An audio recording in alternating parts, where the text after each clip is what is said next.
Avec une 15e Ligue des Champions ajoutée dans l'armoire déjà bien garnie du club madrilène, le Real Madrid a vécu une nuit historique avec une pluie de records qui s'est abattue sur la Casablanca. La finale de la Ligue des Champions a eu lieu ce samedi soir sur la pelouse de Wembley. Le Real Madrid est venu à bout du Borussia Dortmund, 0-2, grâce à des buts inscrits en seconde période par Dani Carvajal et Vinicius Junior. Ce succès glané dans la douleur après avoir été dominé dans le premier acte permet à la Casablanca d'empocher une 15e coupe aux grandes oreilles de son histoire, soit 8 de plus que son dauphin de l'AC Milan. Une maîtrise totale, une domination singulière, une souveraineté inédite, les mots manquent pour décrire le poids du Real Madrid dans cette compétition. Et cette victoire contre le BVB ne fait que confirmer une seule chose. Les merengues sont difficilement prenables dans cette compétition. Une hégémonie sans concurrence que la Casablanca pourrait bien poursuivre avec l'arrivée prochaine de Kylian Mbappé.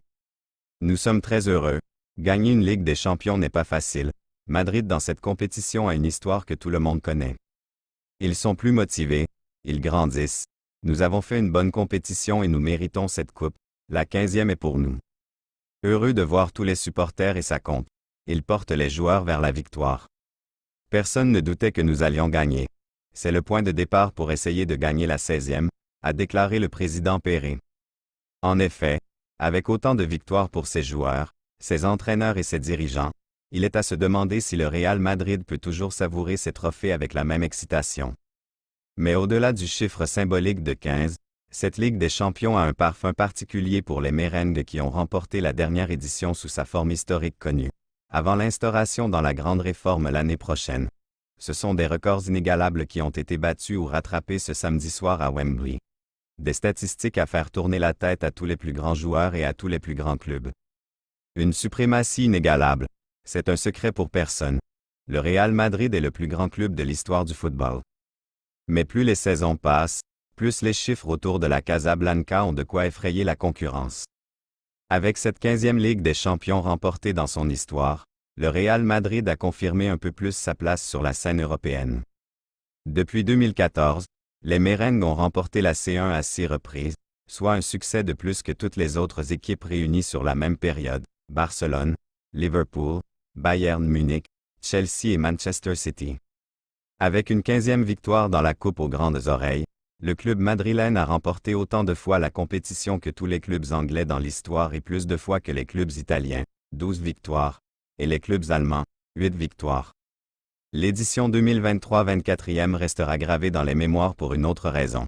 Les troupes de Carlo Ancelotti sont restées invaincues cette saison pour la première fois de son histoire dans une Coupe d'Europe, 9 victoires, 4 nuls. C'est la deuxième équipe espagnole à remporter le trophée sans défaite après le FC Barcelone version 2005-06. La dernière finale perdue par le Real en C1 remonte à la saison 1981, il y a 43 ans, c'était face à Liverpool.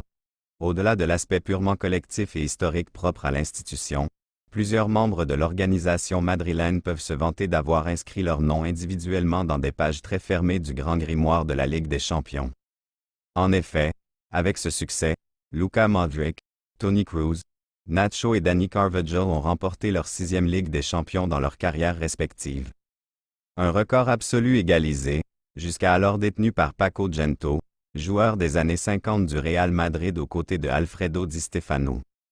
À 38 ans et 266 jours, le milieu croate est aussi devenu le deuxième joueur le plus âgé à remporter une finale de Ligue des Champions derrière Paolo Maldini, 38 ans et 331 jours. Buteur dans la finale, Vinicius Junior est devenu, à 23 ans et 325 jours, le plus jeune joueur de l'histoire à marquer lors de 2 finales après l'avoir fait en 2022 contre Liverpool, dépassant ainsi le record de Lionel Messi. Le président Florentino Pérez, victorieux cette fois, est également devenu le dirigeant le plus titré en C1 devant Santiago Bernabéu. Concernant le chef d'orchestre de cette partition, Carlo Ancelotti, déjà l'entraîneur avec le plus de victoires et de matchs dirigés dans la compétition, a remporté une 5e coupe aux grandes oreilles, agrandissant encore plus l'écart avec la concurrence des records chez les entraîneurs devant l'anglais Bob Paisley, l'Espagnol Pep Guardiola et le Français Zinedine Zidane. Le football se joue à 11 contre 11 et à la fin, c'est le Real Madrid qui gagne.